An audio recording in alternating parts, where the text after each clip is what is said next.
விளையாட்டு கிரவுண்டை போய் பார்க்கலாம். இன்றைக்கி பார்க்கில் பாருங்கள், பால்ஸ் விற்கிறானுங்க. அப்புறம் சாப்பாட்டு கடை, ஃப்ரீ பாத்ரூம்ஸ்.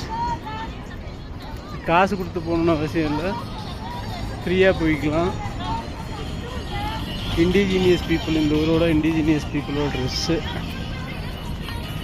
இதுதான். அது நம்மளோட சாப்பாட்டு கடை. பார்க்கில்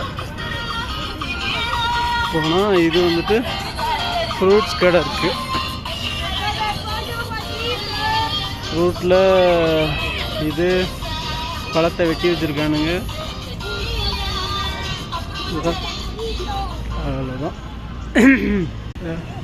ஃபுட்பால் விளாட்றானுங்க, ஃபுட்பால் கிரவுண்டு.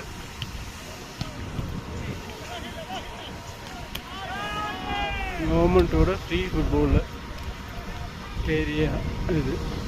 நம்ம ஊராக இருந்தால் காசு கலெக்ட் பண்ணியிருப்பாங்க டிக்கெட் போட்டு. ஸோ பாருங்கள் எவ்வளோ அழகாக குழந்தைங்க விளையாடுற ஏரியா. இந்த பக்கம் இதே மாதிரி கிட்டத்தட்ட ஒரு 20-25க்கு மேலே இருக்குது. ஃபுட்பால் மட்டும் கிடையாது, ஃபுல்லாக கிட்டத்தட்ட ஒரு 15 ஏக்கருக்கு மேலே இருக்குன்னு நினைக்கிறேன். இந்த ஃபுல் பார்க்கு ஃபுல்லாக க்ரீனிஷாக தான் இருக்குது. எவ்வளோ க்ரீனாக இருக்குது பாருங்கள். ஊருக்கு நடுவில் சென்ட்ரு பார்க்கு. நம்ம ஊராக மாடை விட்டு மேய விட்டுருப்பானுங்க.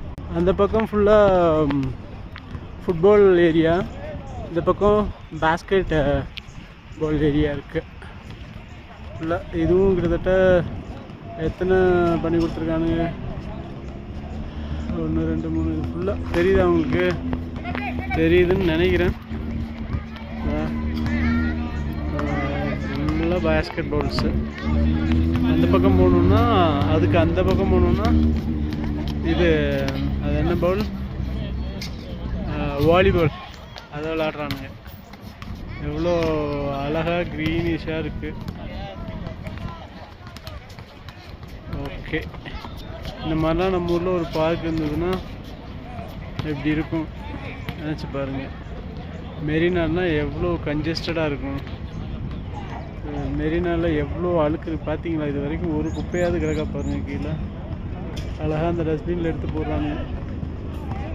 ஒருத்தன் கூட குப்பை போட காணோம்.